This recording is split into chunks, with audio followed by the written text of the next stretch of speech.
Morning everyone, welcome back to our channel. সবাই কেমন আছে? আশা করি সবাই ভালো আছে আর আমিও খুব খুব খুব ভালো আছি। তো চলো নতুন একটা সকালের সাথে নতুন একটা ব্লগের সাথে দিনটাকে শুরু করি। আজকে হচ্ছে 1 অক্টোবর আর মেয়ের স্কুল ছুটি নেই, তবু আজকে স্কুল পাঠাইনি কারণ কাল থেকে স্কুল ছুটি পড়ে যাবে। যেহেতু কালকে গান্ধী বার্থডে, পরশু থেকে স্কুল ছুটি পড়ে যাবে।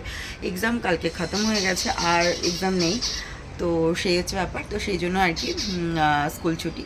তো এখন সকাল সকাল উঠলাম, উঠে জাস্ট ব্রাশ করলাম আর ব্যালকনিতে একটুখানি ঢুকলাম আর দেখলাম গাছগুলো। আর এখন হচ্ছে লেমন টি এখানে বানানো হচ্ছে। তো লেমন টিতে না আমি লেমন গ্রাস দিই, একটু আদা দিই আর একটু চা আর একটুখানি সুগার ফ্রি, ব্যাস এটা দিয়ে আমাদের হয় সকালবেলার চাটা। যদি দুধ খেলে অ্যাসিডিটি হয়। আর এখানে আমি চাপিয়েছি হচ্ছে মটর, যেটাতে ঘুগনি হবে। আর ডিমগুলো এখন ধুতে হবে আর দিয়ে তারপর সেদ্ধ চাপাবো। আর বাসন আজকে মোটামুটি অল্প কটা রয়েছে, এই কটা বাসন মাজবো।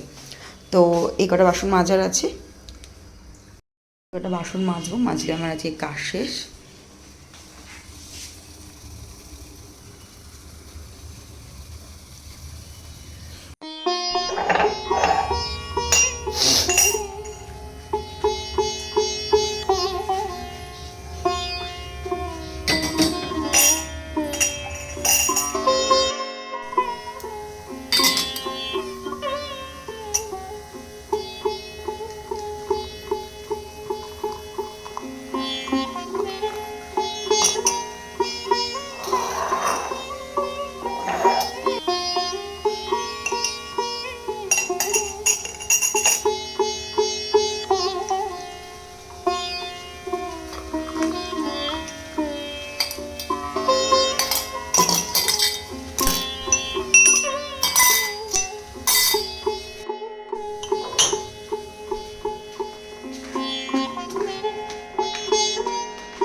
बिस्किट चाहिए?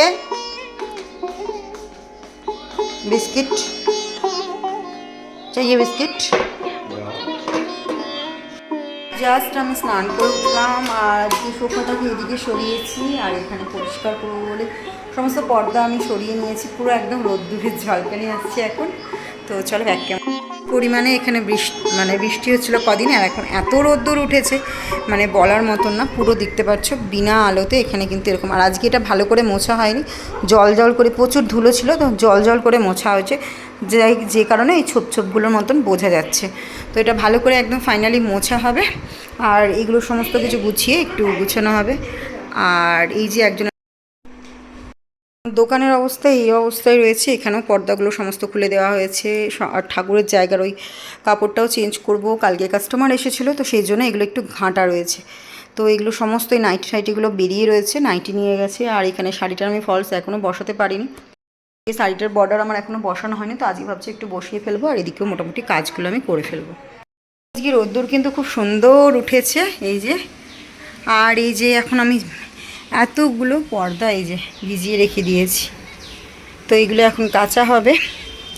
রান্না সেরকম কিছু নেই, তো ভাত চাপাবো, তো সেই জন্য রেসিপিটা বার করতে এলাম। ভাতটা চাপিয়ে জাস্ট মাংস যা আছে ওগুলোই গরম করব, আজকে সেরকম কিছু রান্নার নেই। তো এই দিক থেকে আমি একটু আজকে শান্তি। হ্যাঁ হ্যাঁ আর যেটা তোমাকে বলেছিলাম হ্যাঁ যে আমার পেন্সিল চুরি করেছিল, কবচে পেয়েছিলাম উমাইমার সাথে, হুম সে এই এক্সামে চিটিং করে, তুমি জানো হ্যান্সিটাকে এখন বলছে। তো শরীর ভীষণ খারাপ হওয়ার ফলে বর বলল চলো বাইরে থেকে খাবার কিছু কিনে আনা যাক। তো বর বাইরে থেকে খাবার নিয়ে চলে আসলো, বললো আর রাত্রে রান্না করতে হবে না। তো রাত্রে আর রান্না করলাম না। ওষুধ খাওয়ার পরে একটু পেটের যন্ত্রণাটা আমার কমেছিল। তো যদিও আমার 4টে পেন কিলারও যদি সারাদিনে খেয়ে নিই তাতেও আমার পেটের যন্ত্রণা কমে না। মানে এমন পরিমাণে আমার পেটের যন্ত্রণা হয় যেটা হসপিটালে যাওয়ার পরেই আমার ঠিক হয়। তো ইঞ্জেকশান নেওয়ার পরে তখন গিয়ে একটু ঠিক হয়। তো ভীষণ শরীরটা ছিল খারাপ, তো কিছু করার ছিল না। তো বর যখন এনেছে ওদেরকে একটু ঢেলে দিচ্ছিলাম, তার কারণ ওষুধ খাওয়ার পরে পেটের যন্ত্রণাটা একটু কমে গেছিলো আমার। তো সেই জন্য আর কি বিরিয়ানি এনেছিল আর তন্দুরি নিয়ে এসেছিলো, তো সেটাই আর কি চাটনিটা বার করছিলাম। আর দেখি মুখে যদি ভালো লাগে, কারণ পেটের যন্ত্রণার জন্য আর তারপরে ছিল সর্দি, দুটোর জন্যই কিন্তু আমার খেতে একদমই কিছু ভালো লাগছিল না। তো চলো ভিডিওটা আমি আজকে এখানেই শেষ করলাম।